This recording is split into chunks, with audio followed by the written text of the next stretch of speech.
আজকে অ্যাটেন্ড করতে এসেছি কলকাতাতে একটা ডেস্টিনেশন ওয়েডিং। তাই নো ডাউট এখানে খাওয়া দাওয়া তো দারুণ হবেই। চারিদিকের ডেকোরেশনটা এত সুন্দর, কিন্তু এখন চলে যেতে হবে আমাদের মেন ফোকাসে।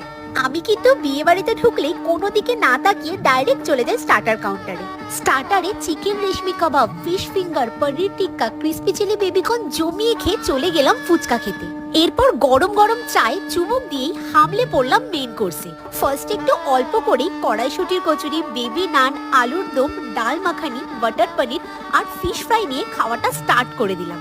এরপর সেকেন্ড রাউন্ডে নিয়ে নিলাম গরম গরম ভাত, বাসন্তী পোলাও, সাথে এরকম ধোয়া ওঠা মাটন আর ভেটকি পাতুরি। প্রত্যেকটা আইটেমই দারুণ ছিল, কিন্তু এত কিছু খাবার পরও ডিজার্টে গোলাপ জামুন আর গুড়ের রসগোল্লা দেখে নিজেকে সামলাতে পারলাম না। শেষে আইসক্রিম আর মকটেলে গলা ভেজাতে ভেজাতে ভাবলাম যে তোমাদেরও বলে দিই, এই বিয়ে বাড়িটা ছিল পল্লী বাংলা রিসর্টে। রিসর্টটা এত সুন্দর যে পুরো ডেস্টিনেশন ওয়েডিং